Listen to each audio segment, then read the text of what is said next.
Let's start with the journalist, Jake Wandera, to first give us some information, so to speak. What do we take? And I should say, gentlemen, Star Cafe goodies are here. They have missed Oponopono, so for you tucking straight away, be fearless.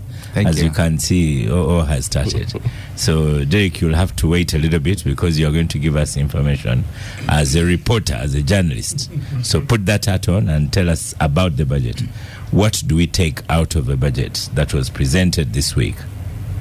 There's quite a lot to take from the budget, most especially the hits and misses, the priorities, the budgetary allocations, and where the common man really tags and tags in there. Of course, many have understood and welcomed the budget, probably because most of the things that we hear and see in the budget are the very things that have been spoken last year, this year, next year, or whichever year, and like expected. The sectors that have been taking the lion's share still retain the lion's share, the security, and of course transport and things like that.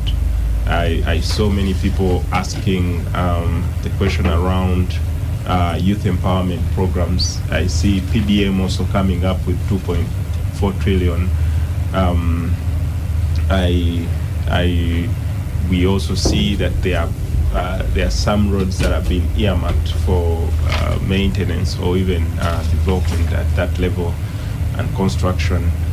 Many would think actually many of our roads in the country need a touch or two. Many of our roads, especially the road that myself and OO use, needs a lot of renovation around Mavida and things like that. It wasn't captured in the budget, and many people are questioning some of those things. There's also the aspect of tackling corruption, especially when it comes to some of the most affected areas. When we saw the response funds, like response to calamities, or call them preparedness funds, where we saw the Mabati and all those things being misappropriated, but also interventions in areas like Karamoja and things like that. Those are things many people are questioning how they are being prioritized. But yeah, the budget was more or less what we've been hearing, and some of the misses are the ones that we so much expected. The health, I think the health sector budget was not given as much priority as it should. Education as well.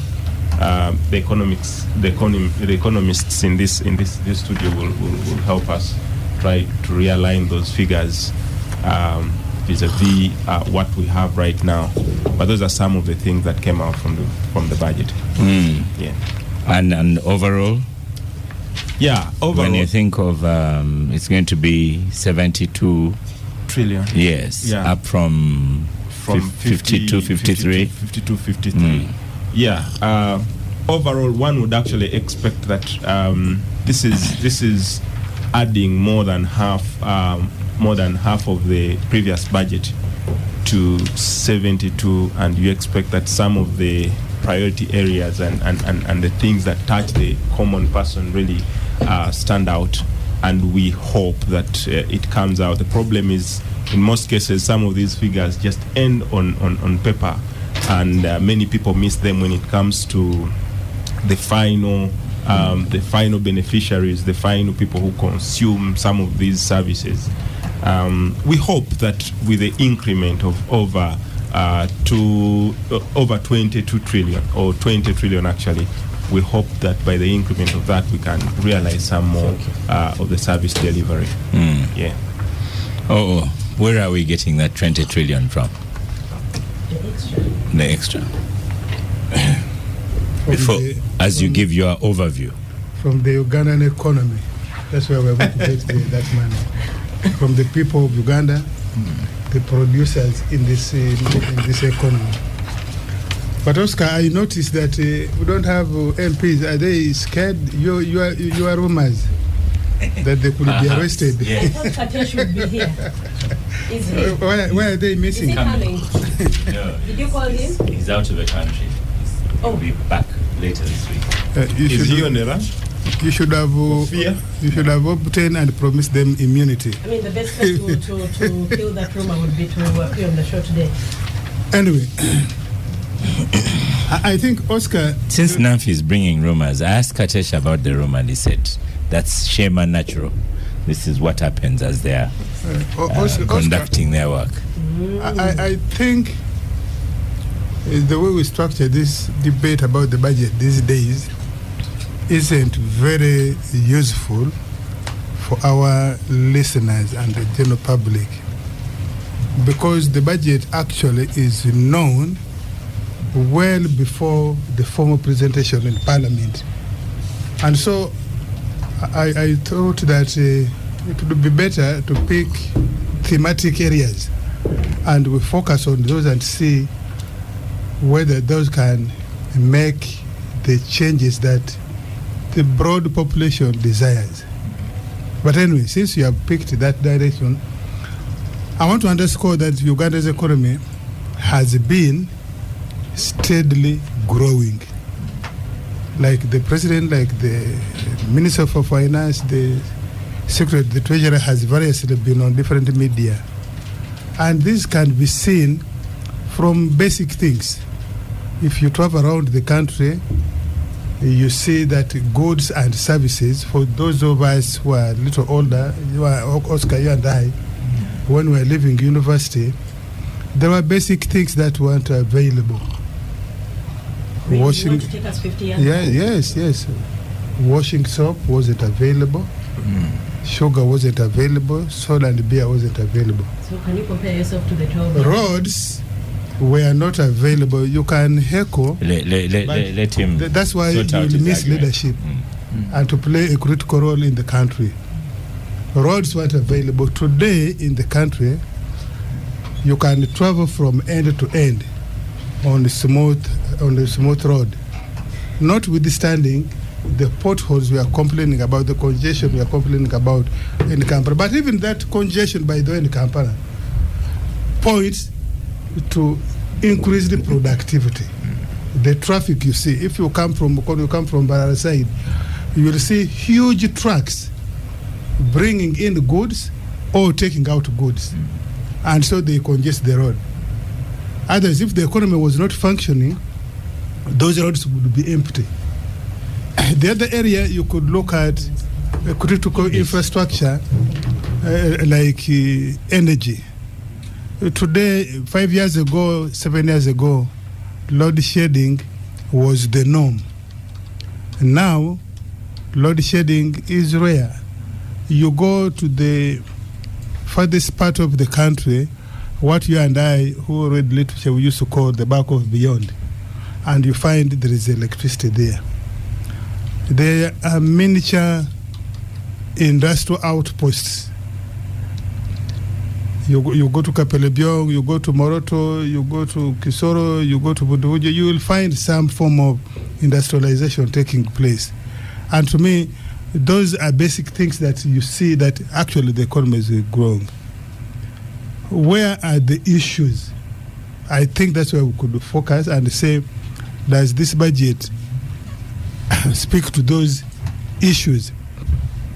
And then you look at the theme. I take from the theme, which broadly, to paraphrase, we want to focus on the 4 areas that the government thinks if we focus on them properly, fund them adequately, we should be able to see faster pace of transformation, of positive change in the country. Making agriculture where over 60% of Ugandans are making agriculture productive, commercializing it, making industries productive, and particularly consuming local inputs, turning our local inputs into semi or finished products. The third area, which is tourism, with the stability in the country, stability in the region, stability in the continent, stability in the interconnectivity in the world. Tourism is now a big thing in the whole world. How do we make tourism in Uganda play a more critical role, leading role in bringing foreign exchange, in bringing money, but also employing people? If you go around the country today, the sense for me, I see domestic tourism alone is increasing. If you see the number of Ugandans who now leave their homes and go to eat, for example, in a restaurant and spending money, is increasing. When you and I, when university and we are getting out, we would leave our workplaces and you go back to Bugorobi Flats where you lived to eat lunch. These days, that's next to impossible because of the traffic in town and other things. But also the hotels are available. I remember I would go to Hon Katuntu at Kadaga and Company Advocates, and we would eat there in Voluga and Mboli. These days, we go and spend money somewhere else. If you see the number of Ugandans at the tourist sites, whether Kidepo, down Murchison, Elizabeth, Wind, and so on, the number of Ugandans who are touring their country, trying to find out, spending money, is increasing. In addition, obviously, to the foreign ones. And then the other area of the service industries, be financial or otherwise, increasing. So, is the government putting its resources where it thinks it will make greater impact? In my view, yes. Where is the challenge? I think the challenge, which was not very highlighted in the budget, I think, in my view, are in three critical areas. I think we have too many square pegs in round holes in terms of placement of human resource. And consequently, policy formulation, policy shepherding, policy implementation, convergence is not realized quickly. And we have all complained about you have a good plan on the book, execution is poor, looks uncoordinated. It looks as an afterthought. If you look at the budgeting process, we budget, and then hardly 3 months, then somebody comes up with a supplement and you say, but we are just 3 months from what happened. You mean you did not think about this item and so on. Then I want to put it together as subterfuge. Things that you see are perhaps deliberate or out of incompetence, and you can add that to corruption, abuse, where you expect somebody to know, but they do things for other motives other than for the public good. And as a government or institutions of government, it seems to me we are either compromised or we are failing to decisively deal with the malaise that are visible. The third area is obviously the outright incompetence or lack of appropriate skills for the people who are administering public services. And so for me, I think if we put more focus there in the next 1 year, or particularly the next coming NDP, the next 5 years, we should be able to see faster pace. I have seen people making comparisons or complaining about government making intervention in the private sector, and things don't work out the way they expect.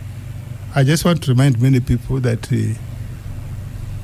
this government has making those interventions. If you look at the late Murwana and the Murwana Empire today, the government made those interventions. Even at that time, there was that time there was disquiet. But today, as a result of that intervention, we are making car batteries here. I think we are now self-sufficient in the plastic household plastic user items. We are actually exporting almost to the entire region, save maybe Kenya and so on. We did that for the steel groups, the people who are doing steel manufacturing and so on. As a result of that, today, I think we no longer import, maybe minimal. We will no longer import roofing sheets, finished. I mean, we import raw materials and we make here. As a result of that intervention and many other interventions the government has made. I think what we need to do is, how do we improve conducting due diligence to ensure that when we give private sector people money, we are able to follow and ensure that they do the things that the government gave them public resources for, and also remodify the process of accountability. Because once we give you public money, then I would expect that we should have a law or a policy. If we give a private person money, for example, if we give you 30% of what you need, surely that person should be able to come to a committee, before a committee of parliament, to answer questions, for accountability. We cannot give you public money and you avoid the parliament, or you avoid public scrutiny. I think there's something missing there. I blame the executive person, I blame the executive, which should shepherd, we should lead there, but also the members of parliament who appropriate this money to these private entities. And somebody says, I can't come before parliament, but yesterday you gave them 50 billion, and so on and so forth. So for me, I think when we put those pay attention there, we should be able to see faster pace of improvement. Welcome to Namfi, Marianne Kasule Nafka. Welcome to Gang. And I'm glad to see my brother. I think he's not on the wanted list. Good morning to our listeners. Yes. But have you seen his outfit? It's for wanted list. Welcome, Honorable Hon Katuntu. It looks like a love man. Yes, I don't she does. So, I'm about to Mr. John Kakungulu Walugembe, to begin with, before Prosper comes on, avoided the first question I gave him, so you maybe can respond to it. No, I take the direction of my boss. We do the political economy approach. Okay. Where are we getting from that? Thank you. Because we've had several discussions on Gang about the budget. As you said, we have information. But to you, how are we going to raise that extra money from 52 trillion to 73 trillion? Yes, there's something like, is it 9 trillion to be borrowed? How will that then affect the economy? Thank you. I'll start by just giving an overview, my understanding of what the budget was, and then I come to the question. The theme, just like last year, so the theme remained the same. Full monetization of Uganda's economy through commercial agriculture, industrialization, expanding and broadening services, digital transformation, and market access. Overall, the resource envelope, as you've mentioned, 72 trillion shillings, up from what was in the budget framework paper of 58.34 trillion. Now, of course, Minister started by giving a very rosy picture of how the economy is performing. He showed that GDP is now, GDP is projected to grow by 6%. He indicated that the economy has fully recovered from COVID-19. He showed us that now our economy is worth 202 trillion shillings. He also showed, he also confirmed that there has been, so this growth, he said, has been pushed by growth in the services, agriculture, and industrial sectors, which have grown at 6.6, 5.1, and 5.8 respectively. He also congratulated government for the low inflation, also increased investment in oil and gas, increased exports, and the recovery of the tourism sector. In particular, the tourism sector, he showed that now we have tourism visits of close to 1.2 million, which is not far from the 1.5, which was the peak of tourism visits in around 2019.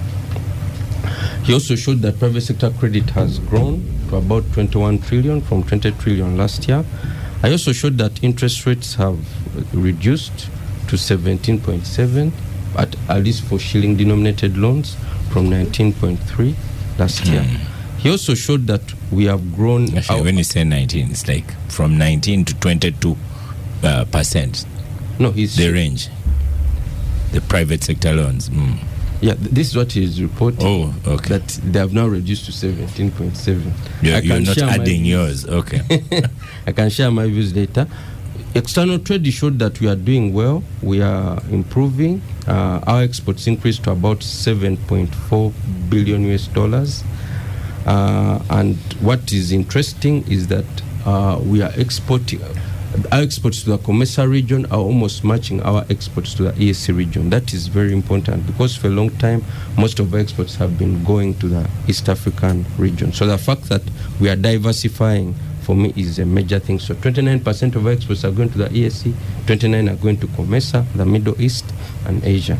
And you also mentioned some of the products where we are doing well: soap, cement, beer, and all these things. So, and then of course he talked about employment, he talked about foreign direct investment, and so on. Now, there's also the issue of sectoral allocation before I come to how we are going to raise the money. That most of the money is going towards human capital development, namely education and health, 10 trillion. We are allocating about 9 trillion to security and governance.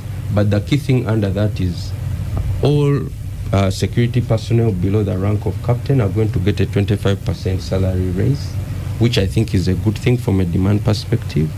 Roads, they are putting about 4.9 trillion. Wealth creation initiatives, they are putting about 2.6. Electricity, they are putting about 982 billion, and agriculture is getting about 1.8 trillion. Now, how are we going to finance the budget? Government thinks that they'll raise 31 trillion through domestic revenue mobilization, and I think that is fair because this year they've collected 27. The target is about 29. Good enough, the financial has not ended, so there's actually a possibility that they might hit the target if everything goes well. Then, of course, the other is through domestic borrowing. They'll get about 8.9 trillion domestically. Then they'll do a rollover. Mr. Algemba, I like your optimism. So the target was not 29 trillion. The target was about 31 trillion. And is it 2 weeks left? No, that was 20, for last year it was 29. They collected 27. This year the target is now 31. So we hope if they are able to hit the 29 this year, 24 is 31. Yeah. So and how much is collected so far? About 27. So there's still a shortfall. In the 2 weeks, so you think they'll collect the balance? I mean, we should always have hope. So the issue now within that, I think they've brought some interesting tax measures. They put 100 shillings on petrol, 100 shillings on diesel. They've increased the excise duty on imported wines, which we strongly support to support the growth of the local sector. They've put some excise duty on powdered beer and so on. They've also exempted manufacturers of electric vehicles and equipment and so on. Now, so in a nutshell, we are going to borrow more. About the bulk of the money is going to be financed through borrowing. And so our concern is that our public debt stock is growing. The Auditor General showed that by October last year it was about 93 trillion. So if we continue on this trajectory, there is a risk of debt distress and even the default. And other countries like Ghana, Kenya, Zambia have really come close to that. So my biggest concern would be the issue of debt. The second would be how this extra 14 trillion was incorporated in the budget. The Public Finance Management Act states how the budgeting process is supposed to proceed. Of course, government has the leeway to bring corrigenda, but our understanding is that you bring corrigenda for small amounts. 1 trillion, not something you might have forgotten, but offloading 14 trillion into the budget at the last minute. For me, I thought it was a bit messy. They could have gone about it another way. So for me, that is definitely a concern with regard to how that was managed. On the side of businesses, there has been a general view. Businesses feel that the tax regime is too restrictive. There's paying too many taxes. So they are not being given the breathing space to grow and to succeed, and that informs some of the rumblings we had with the IFRIS system and the VAT regime and so on. It's true there are some businesses that do not want to pay tax and have not been paying tax, but what we also want is a tax regime that allows businesses to actually grow and thrive.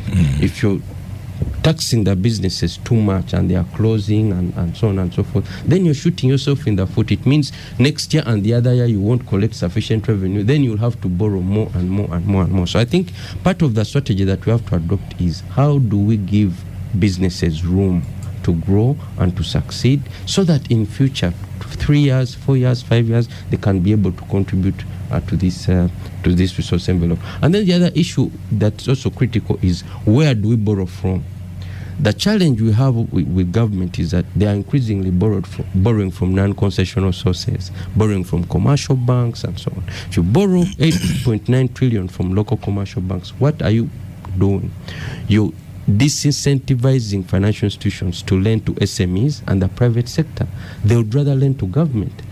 Instead of lending to 10,000 SMEs, 10% of whom might disappear, I'm better off lending to government, because I'm sure government will pay. Abdul has been saying that all the time. That distortionary impact of domestic borrowing, I think, is something that we need to moderate going forward. Thank you. Prosper, over to you. A listener told me that when I said Ernest and Young, how come Prosper did not say Ernst? He has the right. How come that was one listener? Then the other one. I beg your pardon? I asked him Prosper whether we are prospering. Yes. Yeah. Then there's another one. Asked, who is that taking tea like Mzee takes porridge on the COVID? And I said, in a yellow cup. I think it's everyone around who's taking tea. So. But I said, let them enjoy Star Cafe goodies. So it's okay. So, what's your take on Mr. Rugembe here? He's very positive. I'm quite surprised. He actually thinks you are going to find the 72 trillion. Are you in the same category to begin with? Thank you, Oscar, and everybody. I think I align so much with the comment that John has given. And as you'd see, when you think about the funding of the budget, 72 trillion, which is largely just about 44-45% of it is the 31 trillion domestically funded. And there you're looking at tax and non-tax revenue. Tax revenue looking at 29 trillion already, based on the previous year. The minister mentioned that 1.9 trillion of the previous year's target of 29.9 will not be achieved, or is likely not to be achieved. So you look at that vis-a-vis, now we're projecting another 29, that will URA achieve that in the next financial year, 2024-25. And you could say yes, based on the projections of growth, there is optimism that the economy will grow around 6.4% in terms of GDP growth, which is a good thing. And so that gives you a capacity to collect more. So from a domestic resource mobilization perspective, the growth in GDP provides that opportunity. But then you go on to the other side of it, which is heavily sitting around borrowing and debt. And we're borrowing a lot domestically, and also there is external borrowing as well, which we're doing.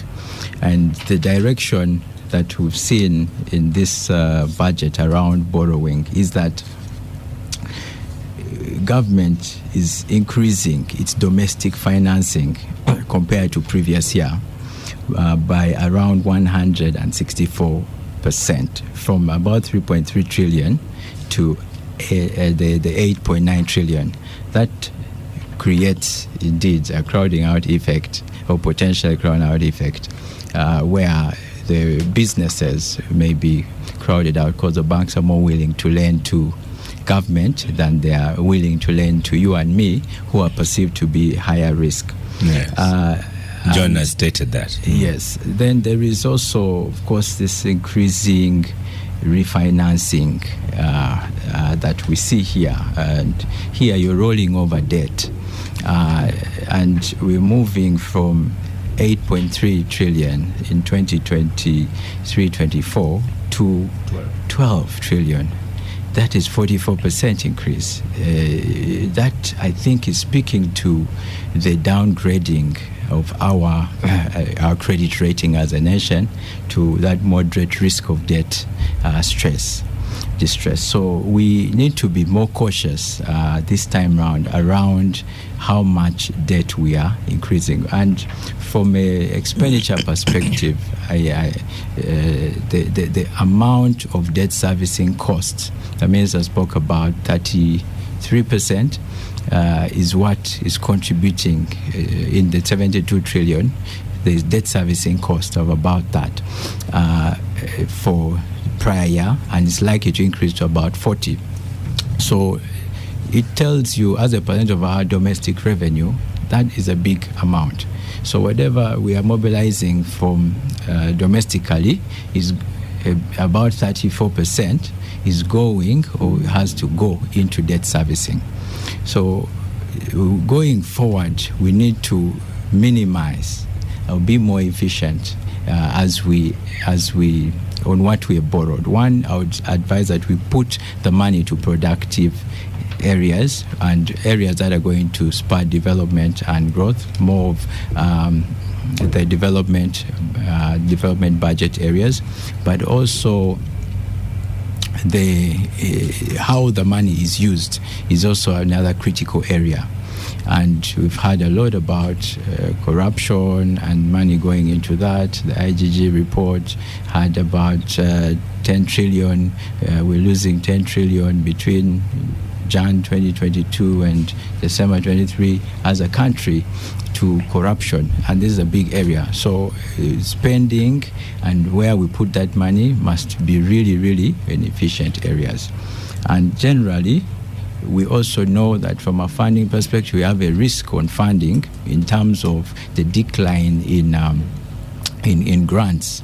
When we passed a law that didn't make certain partners happy, funding declined in terms of grants. So this means there's a lot more pressure that's going to be on URA to collect in the next financial year. And there are measures, the tax measures that have been put in place. I think he's spoken to some of them. But we have, on that area, I want to think that we need to harmonize our tax policy with development and growth, and how we want to encourage the businesses to grow. Yeah, and case in point really is if the powdered beer, the minister mentioned that there's putting 1,000 shillings per kg as excise duty on that. To the best of my knowledge, this is a new product coming into the market. It's being piloted, and if you go into tax a product that is just coming into the market, you run the risk of discouraging investment. That product is made up from sorghum and wheat, which is locally and on this table, I know it's O&I that exercise that activity, but I'd never come across powdered beer. Yeah. So now if you add a tax on it, I may not find it at all. I'm just talking about it being a new thing, a new product, and it needs time to grow. But if we come in to tax it immediately, you're likely to kill the whole value chain for it, and yet it's supporting our agriculture sector, which actually is the backbone of this economy and employs about 68% of the people, the population. So let's harmonize tax policy to drive growth in the economy. Thank you. Nafi, we come to you. I'll not ask you about whether we shall raise the income. What I'll ask you is, has... I beg your pardon? The gang listeners are happy that Nafi is back. I'm surprised. Yeah. What did you think? Many are pleased, yes. Nafi, as he has said, he has to follow his boss's line. But he said, the boss said the economy is doing very well. We're a powerhouse. We will grow 6.5%, even though others are not. And then has touched on the investment in those private sector investments and how they can work if they appoint different people. Have a gem, so they're saying, look at the ministers and see if they've been appointed to be in the right place. But can we get that growth? The president praised the Minister of Finance about. Or is that hype man of the losing team? But he insists. No, he has, and these days he actually makes sense. So I guess, but I'm hoping he says these things in the NRM meetings. I don't want them to stop on radio. Start with the question I've asked you. It's a good way to start your comments on the budget. Shall we attain 6.5% growth? Who is it that traveled abroad and brought back a book about lying by numbers? Abdul. Oh, okay. Did he give it to OO and other government officials? Because I'm ready to hand it to Moses. He actually gave it to me. Oh, and this is why you're speaking better. Abdul, thank you. Because, Oscar, we can't just be sprouting numbers. And every day I get more disappointed in my friend Ramadan, who wrote books about economics that works. When you look at this budget, what works in this madness? This is like after listening to it and reading about it, I called it the Slay Queen budget. You know how a Slay Queen has an iPhone, but doesn't have where to sleep, but has an iPhone. This budget reads like that. I mean, you could not even collect your last year's revenue, meet your last year's revenue targets. You're struggling, and then you just almost double your expenses. Who does that? And we've been going on and on and on for the last couple of years about cut the spending. And even the minister talked about it. And yet in the budget, he's showing us nothing of this cutting the spending. We go ahead and generate new expenditures. And I think it's Ramadan himself who was calling it budget games. We've gotten to a point, Oscar, where in Parliament, and all of you have seen the images coming on our televisions this week about MPs on the budget committee and the whole budget committee mafia fiasco that has gotten some of them arrested. And I think that 3 is just even a small number. They're just getting the small fish. Many people in the ministries, in these in the different organizations in Parliament are complicit in this.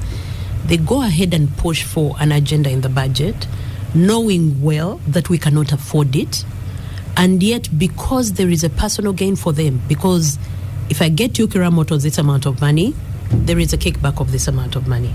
So we are in a situation where the people supposed to budget for us cannot think straight. They cannot think for the country because they are busy thinking, if I get more money for Parliament, then I get this amount of kickbacks. If I get more money for the banana, whatever. Because I've even seen expenditure in the space program. Did the Japanese chase us from that space program? Have we been reinstated because they threw our shuttle out of their orbit? And yet, we are budgeting another 3.3 billion for the space program, which we queried in the first place of, do we need it? What is it for? So, for me, Oscar, and like you mentioned earlier, I think it was Hon who said, which on programs like this, we shouldn't do it on the budget day. We should actually do it from when the budgeting is going to be done, and then we can discuss sector by sector. What do we do? How do we do this? But because the whole procedure is mangled by the policymakers, the budgeters, and the implementers, it's very hard to even have a discussion about these expenditures before they are read to us. And I think most Ugandans, this resonates with most Ugandans because no one even tunes in to listen to these things anymore, because it no longer makes sense to an ordinary Ugandan. And you can talk about growth and the numbers, and they may look good on paper, but does it translate to the ordinary Ugandan? Is Oscar happy with the budgeting for schools? Is he happy with the taxes that he's paying? Is he happy the taxes are going where they're supposed to go?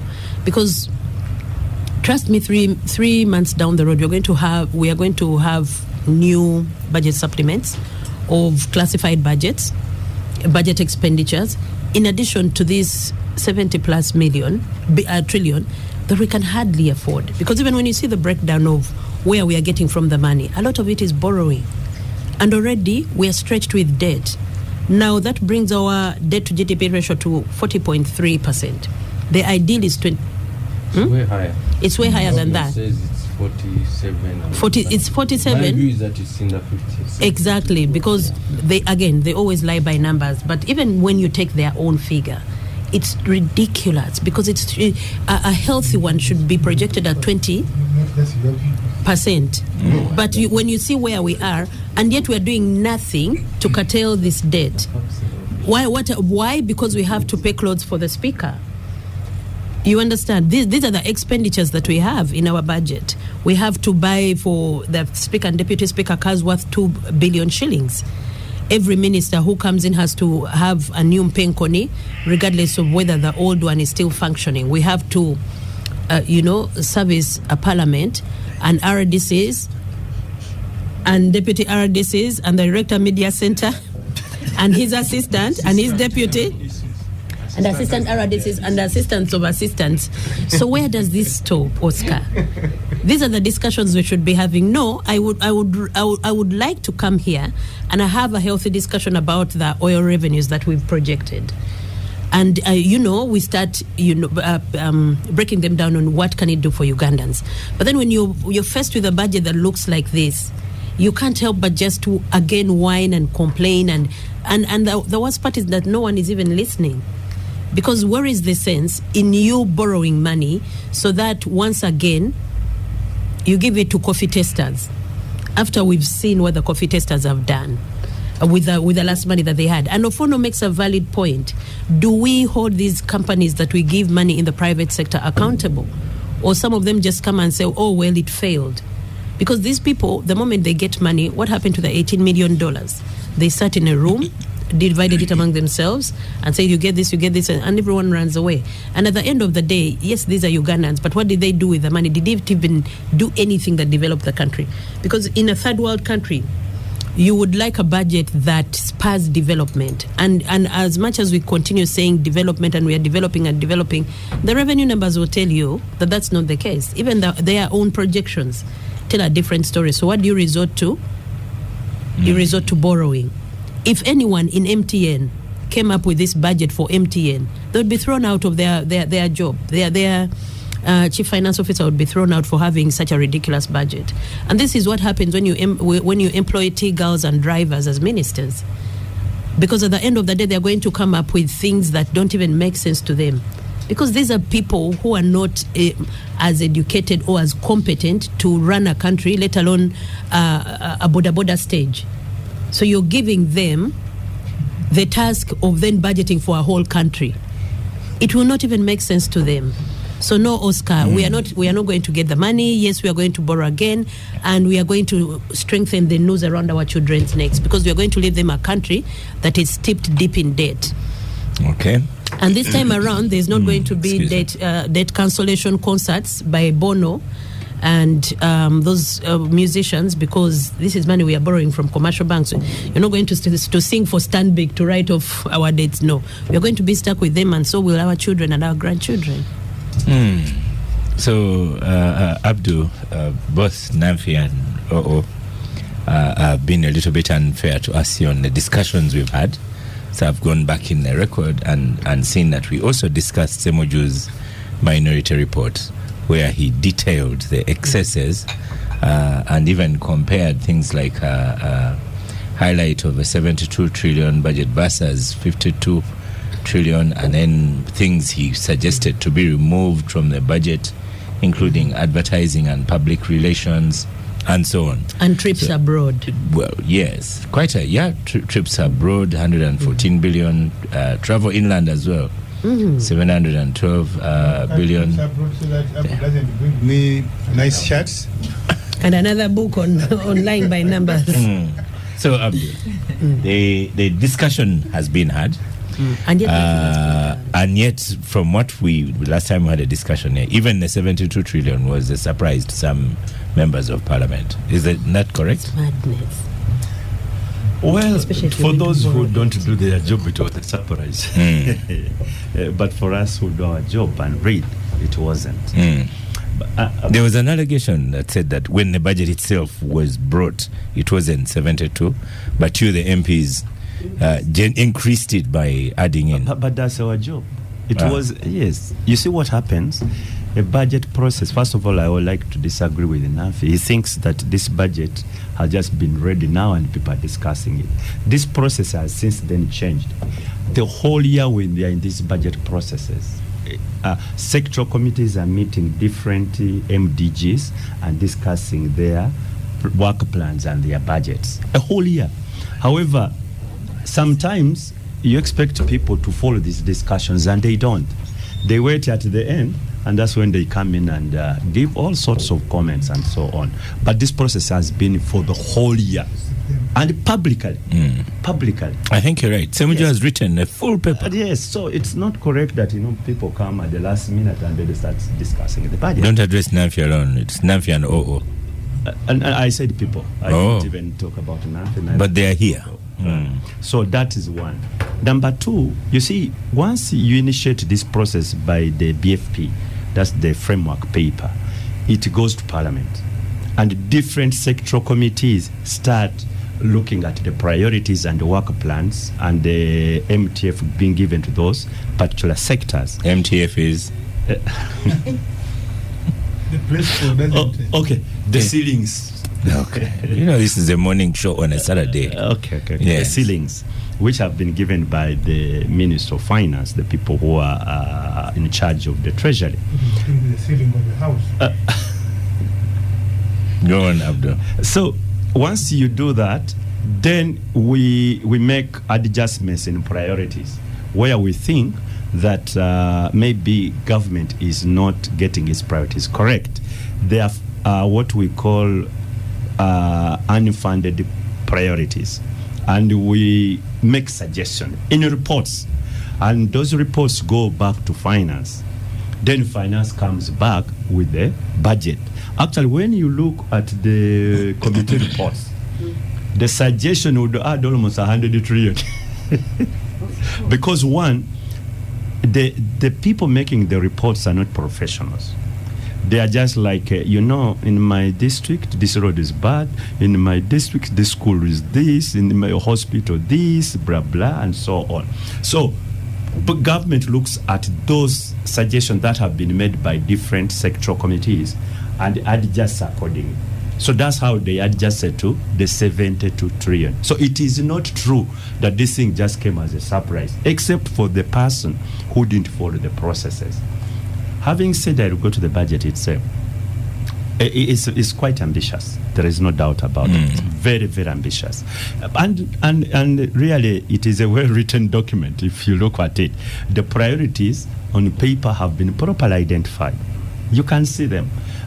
Whether you're talking about agro-industrialization, you're talking about tourism, you're talking about ICT, you're talking about peace and security. These should be the real priorities, the anchors of development.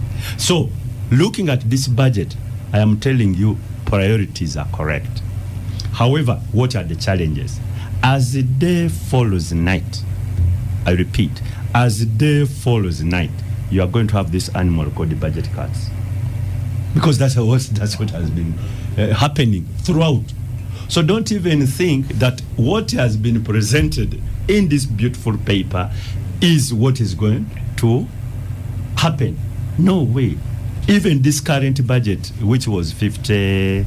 52 trillion, 53. Around 53 trillion. We had budget cuts. And once you have budget cuts... Many.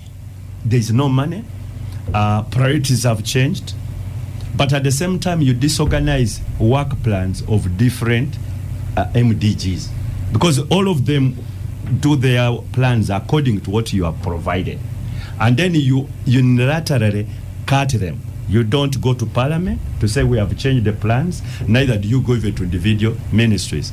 Now Ramadan gets his knife and starts chopping. You get, so don't worry about some of these things that it is ambitious. It will not happen because there will be no money anyway. Yeah, you get it. The worst part about that is then they prioritize the clothes and donations and classified budgets of State House and leave out something like health and agriculture and other areas, exactly, irrigation and other areas that are useful to the country. Because all these useless ventures that we go into and MPs travels, they always have money. MPs, commissioners, rewards, they always have money for that. But they won't have the money for Nakaseke Hospital. There is a certain section which Nafi speaks to who get excited by that sort of language. I don't have to go walk that path. Let me go. No, but it's true. Let me go back to the figures. So, Oscar, one, there should be concerns about our borrowing. It's a legitimate concern, and the minister says yes, it is high, but it is sustainable. I don't think it is sustainable. And what is the remedy, or what is the cure? We must cut our expenditure and then invest the little we have in the areas that can generate more revenue for the country. And let me tell you, you can do all roads for political purposes. You do a road from Mulanda to Idudi because you want to get the vote. You want to get the vote and please people. But it will not spur that growth you are talking about. It will not create, including, because it's so populist. We've done all the roads, but what roads have you done? And how much are those roads contributing to the economic development of the country? For example, as we talk now, this economy is basically Kampala-based. Kampala-based. But let us look at the time you take. I came in late because of traffic jam and so on. Why don't we sort out some of that? Because it has got a direct impact on the economy. You take Mr. Kakungu here 1.5 hours to leave his house and do 8 kilometers for a business appointment. Man hours of working have been cut. Why? Somebody is on the road. Even a meeting, gas that is hazardous to the environment and so on. So what we have to do, Oscar, we need to cut our expenditure to areas that can really promote growth. And this we speak to person like Ramadan. Then, it's the subject I like most. You can't resort to domestic borrowing to these levels. In economics, I really don't know. I am a self-educated economist, but there are these guys who read it and taught by the biggest professors. Ask Oscar yourself, who will lend an awful money when there is a what? Because there is a government situation. Nobody. So you affect people to affect businesses or people who will be doing businesses, creating more jobs, paying taxes. They can't afford credit. And instead you are telling them, okay, government will give you money. I don't think it works that way. Let us look at the money we put. First pause. I want us to stop for a break. Kahunga, our usual listener, says, is it possible to get gangsters to innovate ways to fit in a budget in our means of 32 trillion? And I'd say impossible. It's very easy. But Abdu, even when I'm borrowing, if I had a sister who had that money, I would borrow from her instead of borrowing from a bank that will charge me 21% interest. That's for sure. That's for sure. This is the Capital Gang. We'll come back from the break. So, Abdu, now you sit in this presentation of 72 trillion. All, say, 400 of you that are seated in there with the president. Actually, it is 500. No, some did not attend. 529. Yes. 529 MPs. But some did not attend. Heads. I think only about 3 opposition MPs defied their leader and attended. No. You see, that's just the presentation. I'm talking about the presentation. No, but the consideration and passage of the budget, the 529 were there. And you see, I don't like that DC because all my colleagues, including those of the opposition, have been active participants throughout the whole process. Yes. So as you sit, including their signatory to the sectoral committee reports. So Abdul, as you sit in there, and pass, Nafi did say something about private sector. As you sit in there, you know very well that this budget of 72 trillion will not happen because you're going to have cuts. Yes. And even when the president says, I'm praising you, you are doing well, you all know that person being praised is going to have to cut and decrease on those programs that they are being commended on. Ambitious ones. Yeah. Which is very good. But let me tell you areas where I think we could be putting more money, what the president calls wealth creation areas. Take, for example, this budget is providing a total 55 billion to UDC.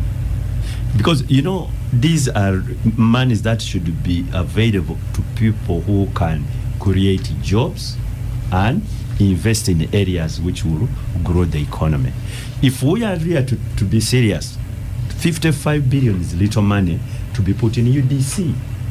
Yes. We need to put almost even $1 trillion shillings there, and then people will now real investors.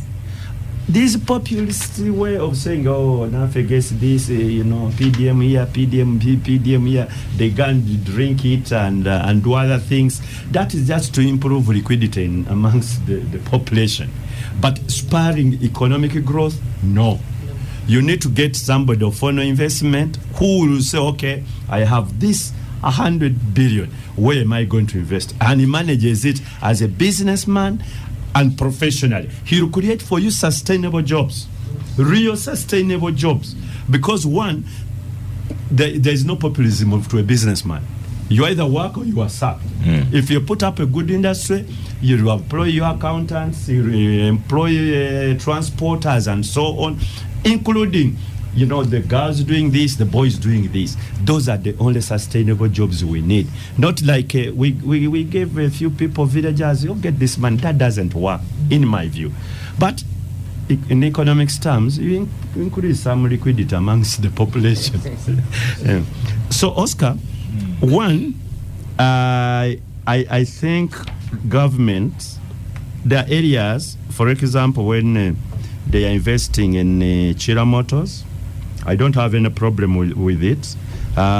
Unfortunately, we don't have a clear policy, public, transparent policy on how government can make interventions and avail funds to private investors. And accountability. And because you see, if you have a transparent process, then there will be an accountability process within.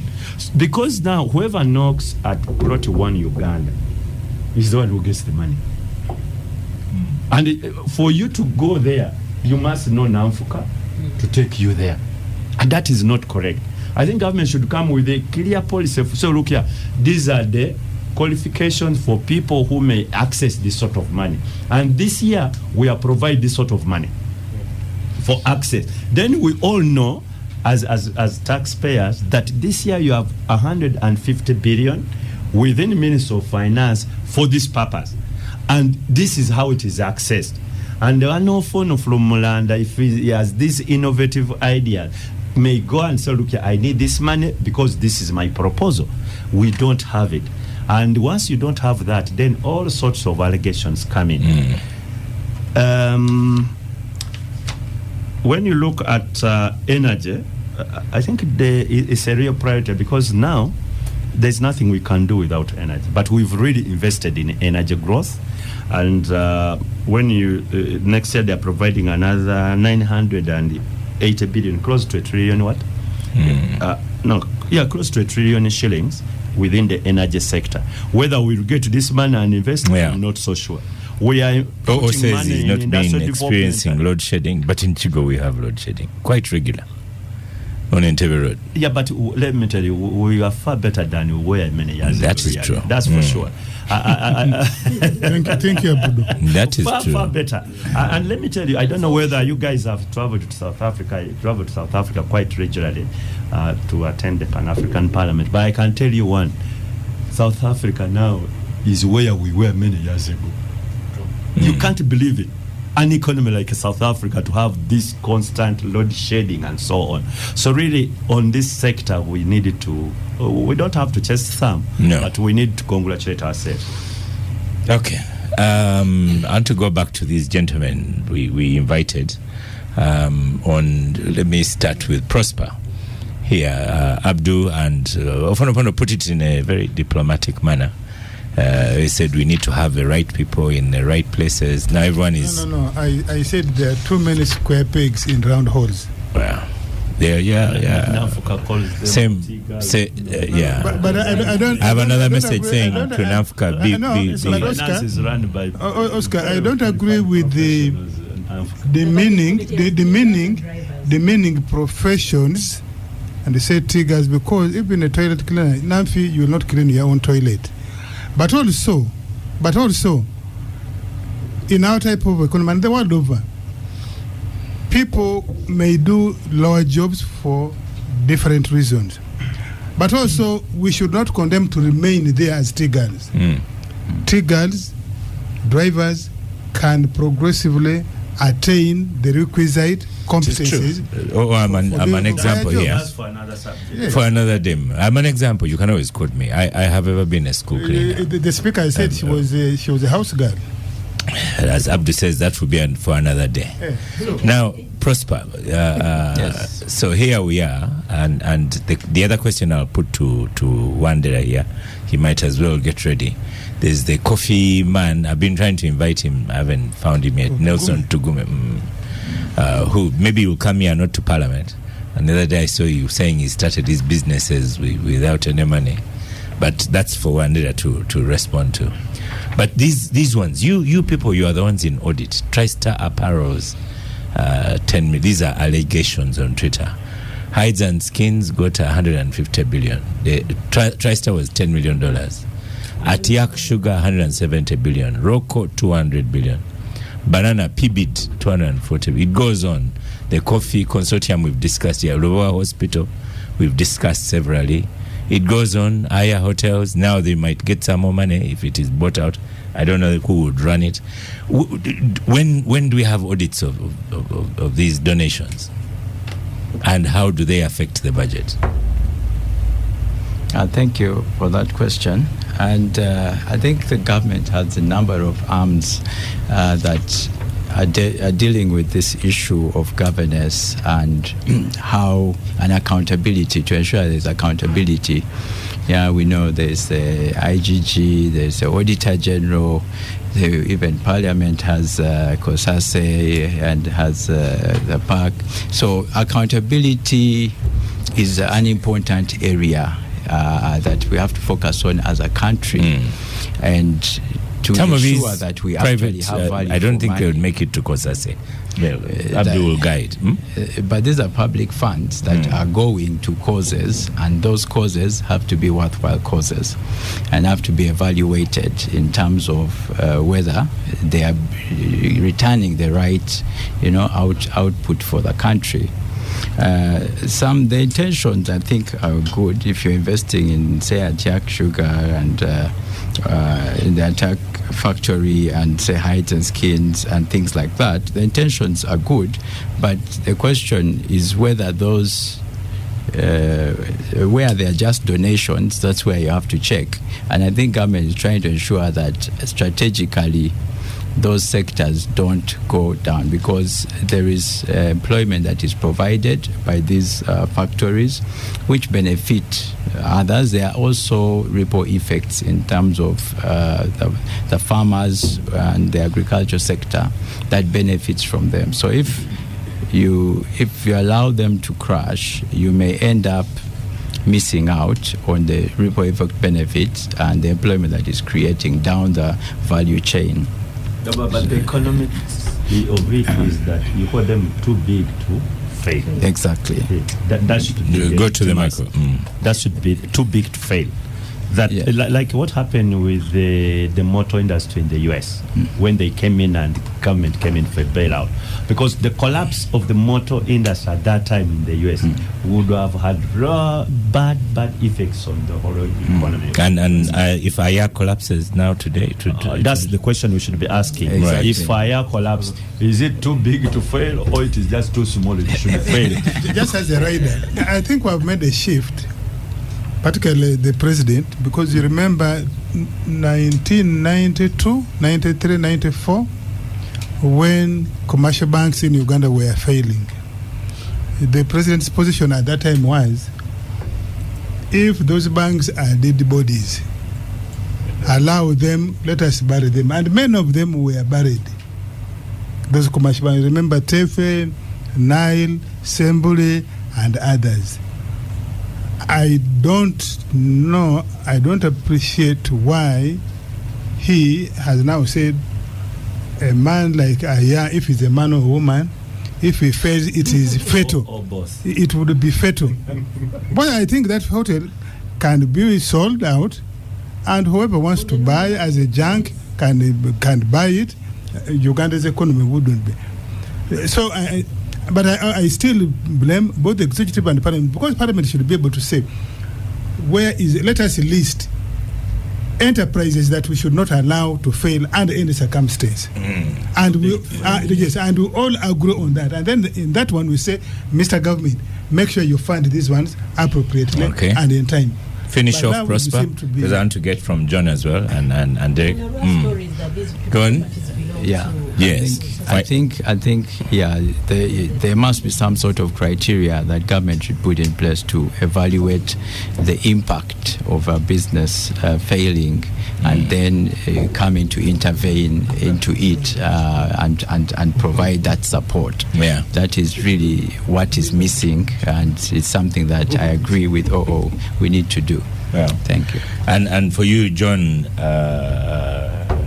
Kakungulu Walugembe, are you the people that cause us all these problems? Because as Executive Director, Federation of Small and Medium-Sized Enterprises, you are the begging people who keep saying, "Now I want to start this," or "My group wants to start," and then you get these handouts. Is that you remember South Sudan? These were the guys. the pressure we had, all of them lobbying South Sudan. And you see, that's where the problem is, Oscar. Yeah. That you've got people like them. Once the business fails, they say, you give us money, business has failed. They don't even do a self-re-examination and say, look, why did our business fail? And I don't think Uganda is at that point. Go on, John. Okay, I have very strong views on how our money is deployed. And I'll start by touching an area that I think is growing. There's an area of bailouts. There's an area of science and technology where people are hiding to push. Because I'm a scientist myself. So we are not anti-scientists or whatever. But we must have a clear scheme of supporting scientists. If you say you have an anti-tick vaccine, excellent. Let others with similar ideas come and compete fair and square, so that when we are giving you money here, that we are giving you 50 billion for your excellent anti-tick vaccine, we all agree that there is evidence, it is published, it is credible, and so on. If you saying I'm setting like up a vaccine, Professor, what's his name? Professor Ogwan? If you come, you know what? Because of going to Kapelebion, Ogwang is instead building a huge mansion in a remote Kapelebion. He made a lot of money during COVID, so his huge mansion. Yeah, go on, John. No, it's fine. But do you want to stop people from building houses or really? I'm not. Especially one who is in the private sector. We saw him making the money. But we don't have to be jealous of rich people It doesn't work that way. But John, you're the one on That's the true. microphone. Okay, so my view is the first group. Yeah, go on. The first group where I think we are spending money in a very unclear way is this issue of science and technology. Because in this budget for science, unlike any other sector or program, here they are actually allocating money and they are touching people's names. They are touching people's names. So you have this day biopharma who is getting 723 billion to build. They are saying they are going to create 10,000 jobs for science professionals. How do you create 10,000 jobs for science professionals in this country? So they are saying they are going to create cancer drugs, human vaccines. This will take forever. If you know the way the pharmaceutical industry works, you wouldn't believe this. Second, this anti-tick project. Anti-tick project is good, but what we are saying, let it come through a competitive process. Let us know that this call was put out, this research was the best, therefore as a country, because it's the best, we should finance it. Then if you're saying and then someone is saying they're doing human vaccines, for what? 25 billion. Put a name here, Professor X, getting 25.24 billion for human vaccines, for what?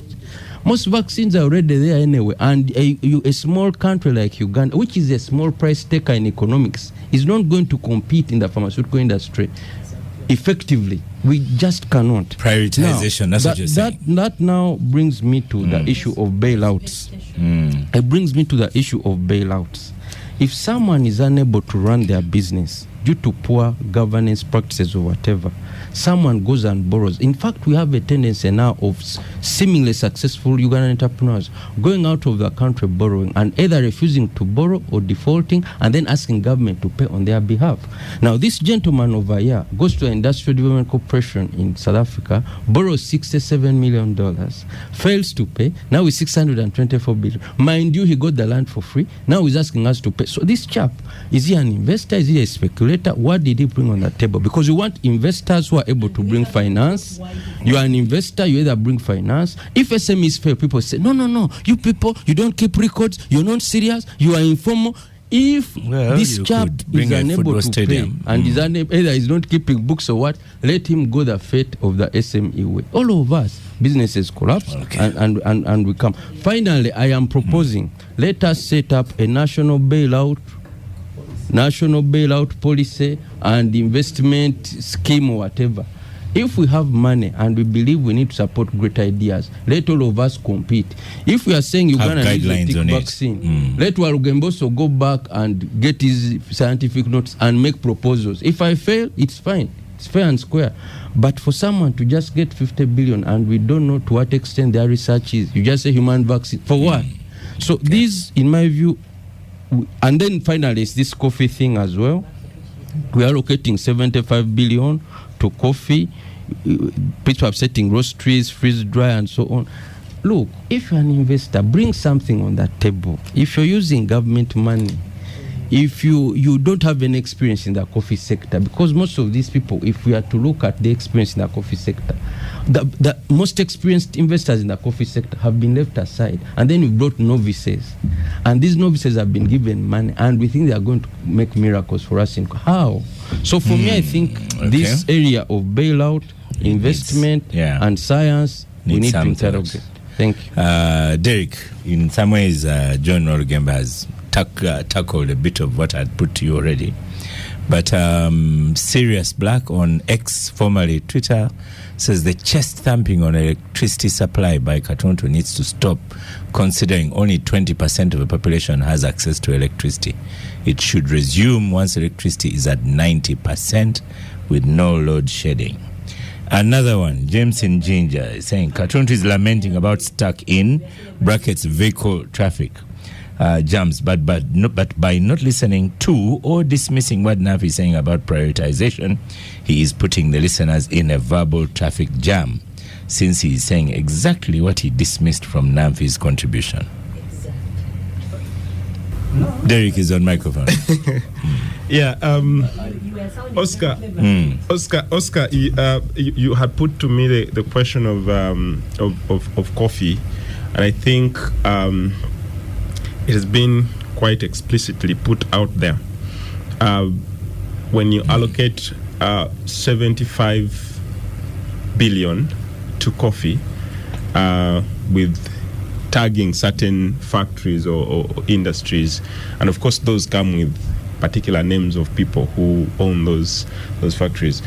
In the recent past, I think in about 4 or 5 months, there has been a very fierce fight about tea, and I think late last year there was a very fierce fight about coffee. Who should get who should be prioritized in terms of value addition, because government is talking so much about value addition and hoping to increase the volumes of refined coffee from the country. But then talking about that, the question has always been who should be prioritized in this and what's the criteria. I think what we've been speaking so much about. I want to give you an example of Rwanda. Rwanda's projected GDP, national budget for the next financial year is $4.4 billion US. It is the smallest actually in the region. The smallest, probably it's not even 20% of Uganda, which is 19%. Second to Kenya, which is 31 billion USD. And Tanzania is 18.9. But when you look at the allocation of resources and who gains from it, for instance, the tourism sector in Kenya, in Rwanda, very deliberate that there has to be something seen in terms of development, that if there is any economic activity that is prioritized by government, you will see a semblance of a person who has been given very frugal, very qualified, and ticks all boxes of getting the money. And one would actually think that there is a lot of thinking that's put in who takes precedent in terms of getting some of these investment policies or investment in Rwanda. And you can see even on the picture of the road sector in Rwanda.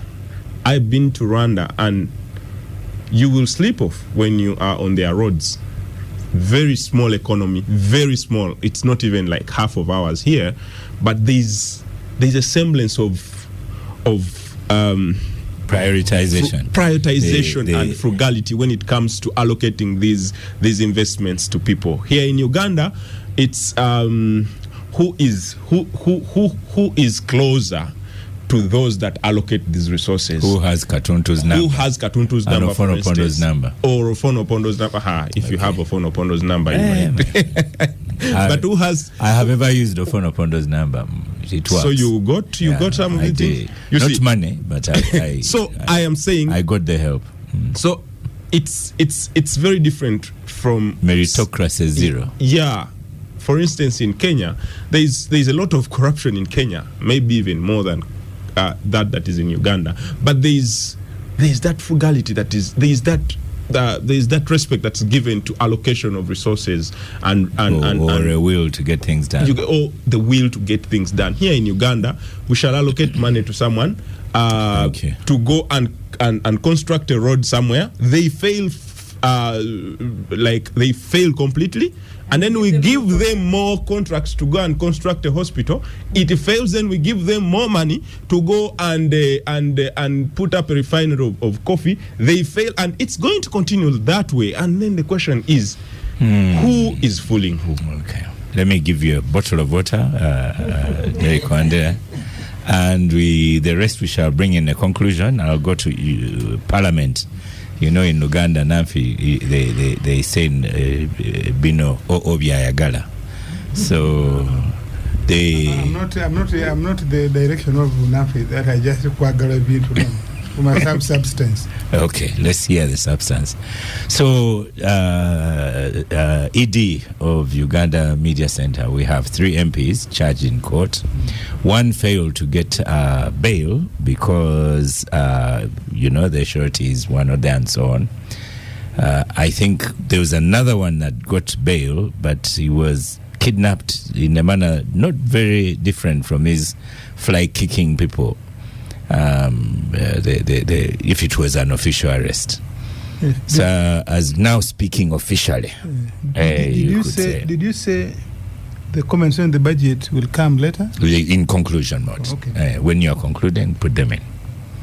First of all, this is the second time or the third time during the State of the Nation address that the President was saying that he was receiving information about racketeering between the Minister of Finance and Parliament.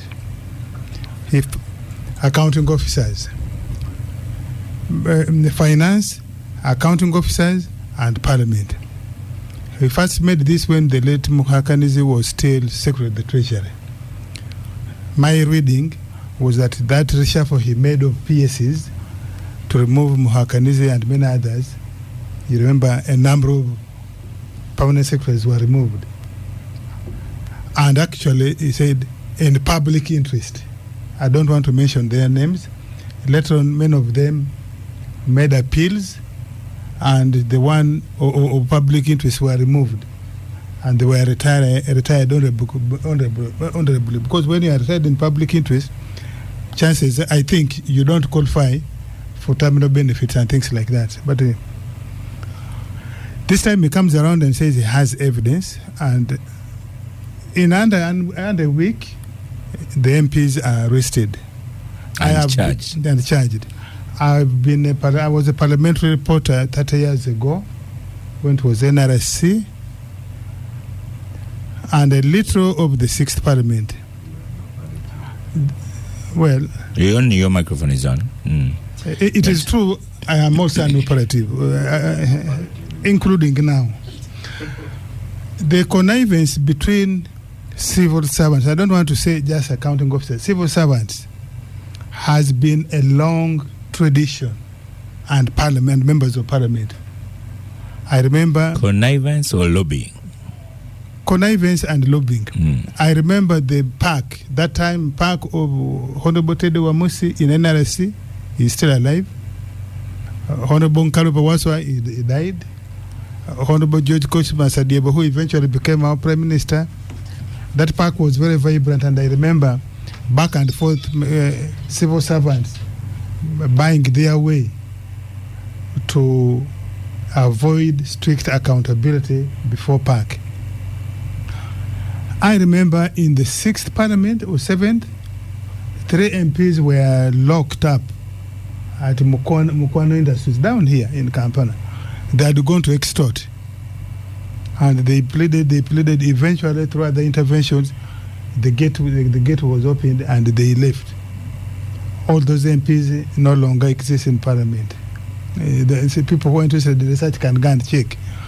They were very, very loud members of Parliament in that place.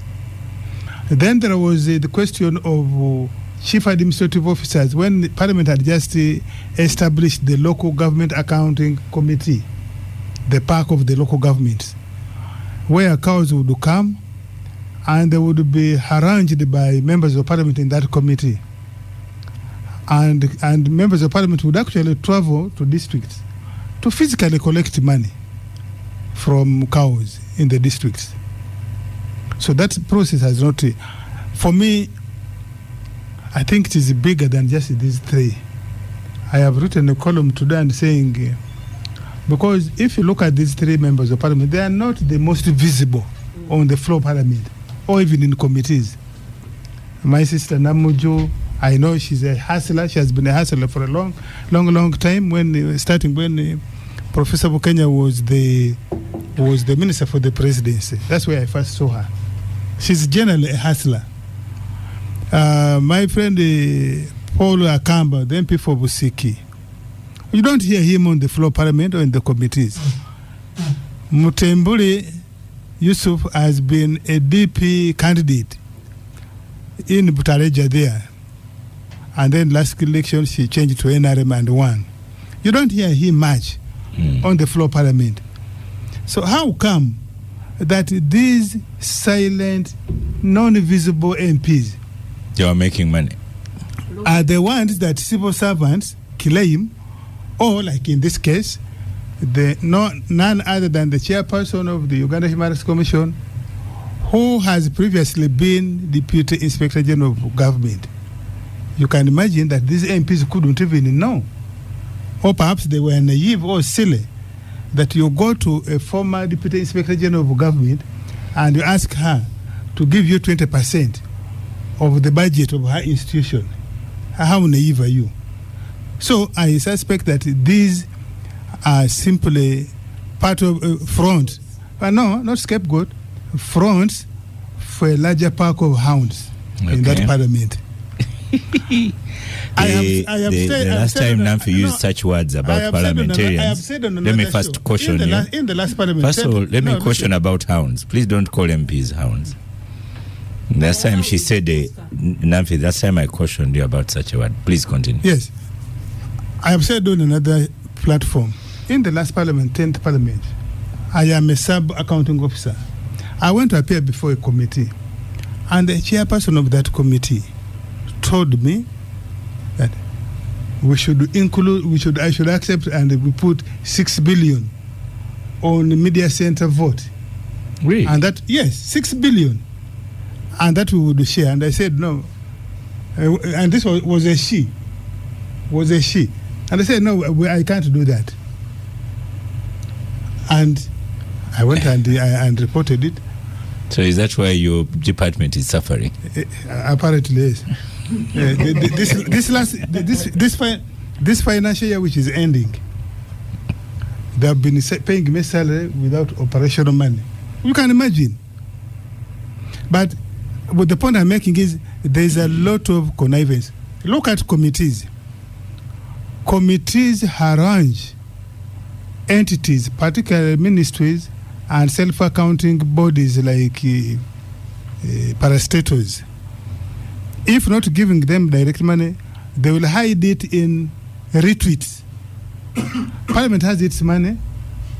They have committee meetings, and you ask, what are those things you can't discuss and conclude in committee meetings that you want a retweet in Entebbe? Why do they want retweets? If you go to the retweet, you will see the chairperson of a committee for a retweet of 2-3 days. Because you would ask, why would a committee want a retweet of 3 days when you have been interfacing with these entities on the committees? In a retweet of 3 days, a chairperson is given 10 million. After his accommodation, now her accommodation has been paid. They give them stipend. I'm telling you, they give them stipends. And then committee members and so on. Yes. Yes. These are facts. These are facts. And if they are supervising 3 parastatals which are related, they'll first have amalgamation of a retweet. Then individual agencies now again have another retweet, and that's the center of earning. And yet, I remember some time back, I think when the Honorable Right Honorable Kadaga was the speaker, she had actually said, please, ministries and agencies, don't fund my members of parliament because there is already a budget in the parliament. But it has not stopped. And because the accounting officers are using this as a scapegoat, that they are being pressured by members of parliament. But supposing you're an accounting officer and you refuse to fund the retweet, would a member of parliament or would a committee of parliament actually strangle you? I think it is simply they are simply slapping each other's back. Okay. Let me squeeze until we get the accounting officers on the rope, this will not stop. Okay. Because the money is not being released by members of parliament, it is being released by accounting officers. And accounting officers sometimes are also being pressured by their political supervisors, who are the ministers. Because some of the ministers are not prepared enough. When they go to a committee, they don't have plausible explanation for the policies they bring. Thank you. They find it easier to say, okay, chairperson, we shall arrange for your retweet. And doing that arrangement of the retweet, so Abdul, they pat each other on the back. And we must. I hope the president doesn't kuzima moto he should actually tighten the noose. But the tightening of the noose must be in the ministers, permanent secretaries, before you go to parliament. So, OO has put a lot of feeling in that submission. I just asked him to give a report as the ED of Uganda's spokesman, the boss of. Well, he has been passionate about this, throughout. This is not about today. He's been consistent. Yes. The only one he doesn't agree with is Sachku was signature seeking. But anything against Parliament, he. So, the first question I asked to him was to give a report on that. And he's kind of summarized with extra information. You as a parliamentarian, can you answer some of what he's saying? And two, as a lawyer, the case seems a little bit weak for all the drama that came with it. And doesn't the theatrics of it all spoil, a good cause fighting corruption? First of all, these are not the best of days to be a member of parliament. I must say so. But as OO says, maybe it's really wider than what we are talking about as parliament. I let the law take its own course. And our constitution is very clear. Everybody is presumed innocent until otherwise proved. So I don't want to be here to condemn people who have not yet gone through a legal process. Then I also thought that once a legal process has taken course, started, we need to let it go on as it should. The scenes of last evening at the court, first of all, they are not surprising. Security has always been doing this sort of thing. But to me, it shouldn't happen. Even if, because this gentleman went to police voluntarily. The police wrote to the speaker and demanded that these people report on Monday at 9, the three of them. And they did. And they did. On dot. They were detained and eventually produced in court within the stipulated number of hours, which was okay, and then the court process started. Did we need to have that sort of drama at the court? I think it was very, very. They could have asked them again to come back, and they would have. Even if a policeman said, "Yes, you've been released, but please join us. Yes. We have some other question to ask." He would have just walked there like he walked to the police. The drama was really unnecessary. And sometimes, even if you have a good case, it spoils it. People will wonder what exactly is going on. As far as corruption is concerned, I mean, it is a cancer in this country. And if we can't show it, then we're in trouble. Because when you look at the record, whether of the IMF, of the World Bank, they tell you we lose close to maybe 3-4 trillion annually due to corruption. And the president this time has promised really to, as OO said, to do the nose, strengthen the. Let's see how it goes. Nafi,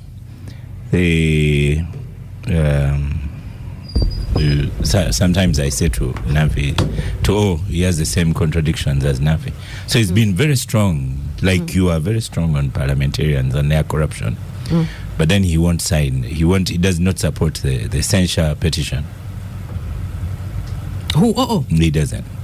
He got some excuses. I think he elucidated them, but still were not convinced. But it's the same way with these people who have been arrested and all. Oscar, it's like Abdu here says, it's a cancer. But then again, with something like corruption, you're not going to fight it like you're fighting rats in your home. There are ways of fighting corruption that don't involve all this drama. First, put systems in place. Second, put mechanisms of apprehending these people, arresting them. Who says they are not there? We have very many Implement anti-corruption. Okay. Yes, implement the mechanisms you have in place. You In had countries nearly like gotten me Singapore- going in OO voice. In countries like Singapore, it was a simple thing of, if you're a government officer and you have this posh house in Bukit there, to complete with the tarmac road of so many kilometers coming to your home, simply account for where you got from that money. If it's an inheritance, or it's payment for your former employer who employed you as the house girl, then you list that. And if government is satisfied, they let you go on. But if you can't account for it, they repossess it, you go to jail. These people with all this drama, you think anything is going to happen to them? If the president was serious, he would have started with the Mabati people. But here he is with half of his cabinet, thieves. Thieves on record. No one. With evidence. One who? The Mabati is only one. The others are sacked and they're in court. Yeah, Lugolov is still there as a minister. That's one. The prime minister is still there. Not charged. But anyway, the speaker is still there. What I'm saying is, if he was serious, and we all know, and the last 20, 30 years have not shown anything that show that this man is serious about corruption. So in your Ugandans opinion, are not this is impressed drama, or fooled. Okay. No. Let's go to Derek. They will all get away with it. In fact, some of them, Namuju may come back as a minister for foreign affairs.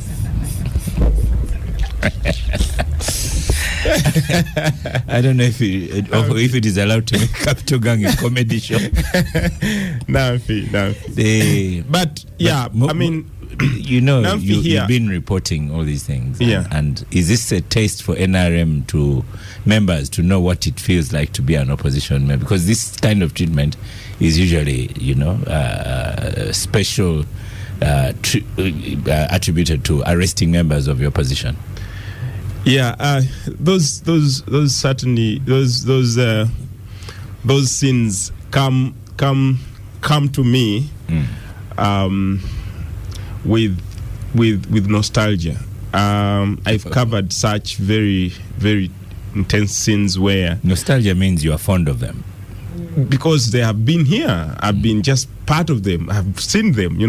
This is like the umpteenth time I'm seeing something like that. And they don't come by surprise. You saw with the Honorable Segiri Nyaz. You've seen with the suspects in the former spokesperson of police, Felix Kawesi. You've seen those suspects in the Muslim cleric killings and stuff. Many of these things have been happening, but yeah, like you put it, it has always been. I don't think it has always been. We've not seen it in people who are within the NRM, people who are within the NRM leadership, and this comes with a lot of fear for them. Probably, if it had happened to maybe the Honorable Kitutu or Honorable Nandutu last time when they were arraigned in court and rearrested, then would have said this is the first that's happening to ministers. But these are MPs from NRM. And like we've said, when the Mabati case came up, we said, yes, there is every evidence that the Mabati were mismanaged, but certainly there's going to be a very small spunk from courts or from president, but it's not going to be a thud or a hitting or a whipping that myself and Namfi expect that you're going to then say these MPs should never show up in parliament anymore for the fact that they are in court. You get, they should not show up in parliament and stuff like that. They are going to be there for 1, 2, 3 days, then they are going to be released, and then the most surprising is going to come when they are given ministerial positions. And I'm also having the same sentiments. So the fight of corruption in this country is still, the will to fight corruption in this is still very low. It's very, very low. John Kakonguru Werugembe. Correction. We are out of time, so no, you and Wandera here have made a claim that the NRM reserves, or the state reserves, this dramatic iris only for opposition. That's not true. So you yourself have been on this program I saying think they shouldn't do that. First of all, they shouldn't do that. They shouldn't, especially somebody who has been released by court, and more so, somebody who you summoned in the earlier case and reported themselves. There's no reason. Now, you remember, maybe it is because it's almost 20 years ago, the case of Honorable Jim Muhwezi of Agavi, where they took paraphernalia of the military to surround his home. So it is not the Kitutus. They also took the Kabangaris of police trucks to arrest them, and yet they could have summoned. So this, I think, is a bad way that the police uses to arrest people. I think there are. You only use that for somebody who's resisting, but somebody you summoned and reported themselves to court, even when the court gives them bail, you can still just serve them and they go back to police to record. John, so it is not necessary. It's necessary. And it is not reserved to opposition. They do I'm going to give Wandera an extra minute to make a list of the opposition vis-a-vis those examples you've given. Okay. So my comment on corruption. Also, I think that generally speaking, our moral fiber has kind of degenerated, and that's not just for politicians. For politicians more so, because even us as the voters, we put them under a lot of pressure. Want them to pay our school fees, our children's this, our children's that. So where do we expect them to get the money? So they also have to get the money somewhere. You know, so that's the. No, I'm not. I'm just telling you that if you know we must put them in the corner everywhere and say they are devils and all that. We must also understand the consequences of our actions. So the point being that we must strengthen the system to ensure that it's not taken advantage of. Because the president talked about a cartel, and this cartel has accounting officers, it has this. So are we saying all these are no? So for me, I think that as a country, we need to see how do we work on ourselves, on our moral fabric, to ensure that we do what's right for our country. Prosper? Yeah, I think on this point of corruption, the president has come out to speak very, very strongly against it, and calling the corrupt traitors and calling them, those, and vowing to crush them. I am really looking forward to seeing that put in action, because and the example he gave about him being a speaker and a chief justice while in the bush, and the group of soldiers, one Zabuloni, who went out to drink and shoot people, and when they came back, and there was a tribunal that was held for them at the High Command, and the lawyer in there, Jim, said that it was the alcohol in the man that shot the people. And when he, as the president, evaluated the scenario, he realized that in the interest of their agenda and what they wanted to do, they had to deal with it decisively, and the man was killed despite. Despite the alcohol in the body. The traditional Ugandan law, because using the traditional Ugandan law, traditional, how we solve our problems traditionally. That was the example he gave. You are quoting. Abdul was there.